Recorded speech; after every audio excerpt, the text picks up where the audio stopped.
On est un petit peu sur les nerfs, vous comprendrez bien, puisqu'il reste plus qu'une journée de procès et c'est la journée de la défense. Donc, on espère que tout se passera bien demain. Je vous assure qu'on suit sur Internet toutes les infos qui peuvent être données. Et puis, on a eu Skype avec notre fille tout à l'heure. Donc, oui, oui, on suit tout ce qu'ils font. Et c'est vrai qu'au niveau de la justice, Aurore est très satisfaite de la façon dont l'affaire est menée au tribunal jusqu'à aujourd'hui. Donc, voilà, on sait qu'il reste des témoins à charge à passer demain matin et que la défense va se présenter demain après-midi. On souhaite de tout cœur que le juge, en son âme et conscience, et avec toutes les pièces qui lui seront apportées, puisse avoir un jugement qui soit vraiment conforme à la réalité de ce que nous vivons jusqu'à présent. C'est vrai qu'on aimerait que la justice française puisse enfin écouter des témoins suite à ce qui s'est passé sur le territoire français donc il y a 3 ans. Non, non, moi je les ai pas rencontrés, ils se sont présentés spontanément.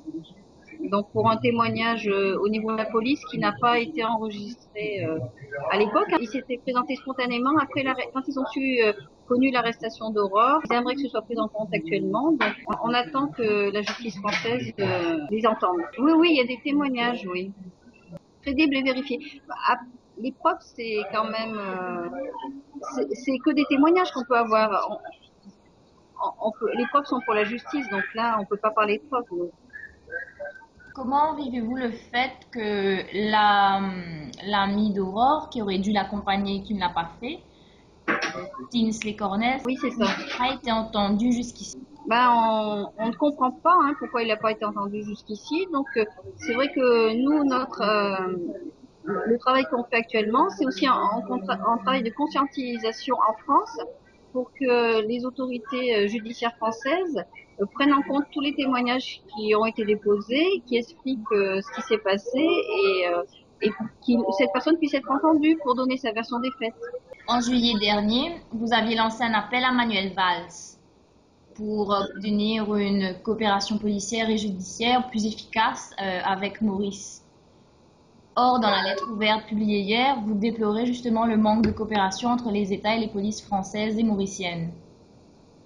Donc il existe actuellement une coopération, donc on l'a vu, il vient d'avoir le transfert de français en France, mais voilà, il n'y a pas assez encore d'échanges entre les services français et mauriciens, puisque les enquêtes concernant Aurore, je pense qu'il n'y a pas eu d'échange entre les services.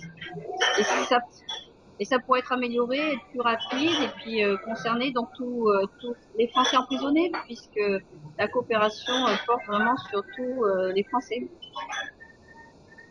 Dans le cas où Aurore n'est pas acquittée et qu'elle est condamnée, que comptez-vous faire? Je pense qu'il est prématuré d'évoquer cette situation. En tout cas, aujourd'hui, nous faisons tout le nécessaire pour qu'elle soit innocentée, pour que justice soit faite, pour que la vérité éclate, soit reconnue.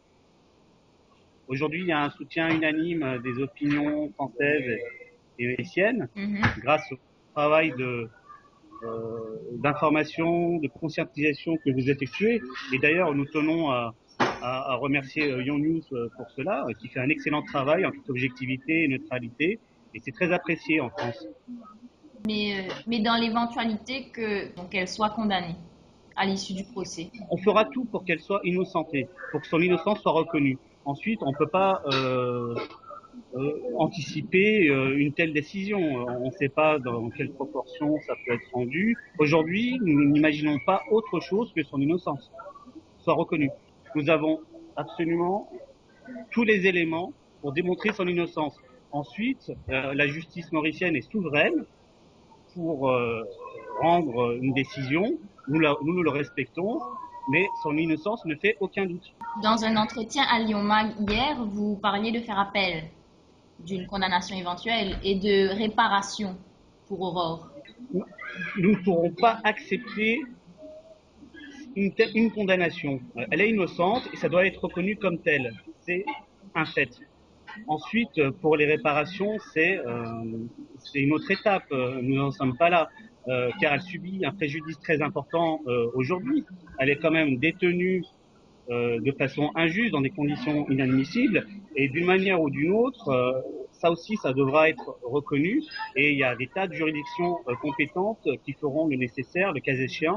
Mais nous souhaitons vivement que la justice mauricienne reconnaisse son innocence, ce qui évitera toute complication.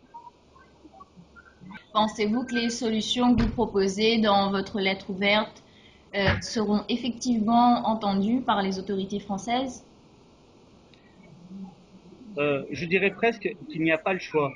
Aujourd'hui, nous devons procéder à un recadrage. L'opinion publique détient toutes les informations concernant ces dérives et ces trafics. Il n'y a pas d'autre choix que chacun prenne ses responsabilités aujourd'hui. L'opinion publique est témoin de tout cela. Aujourd'hui, l'opinion est informée et souhaite des mesures concrètes, efficaces et rapides.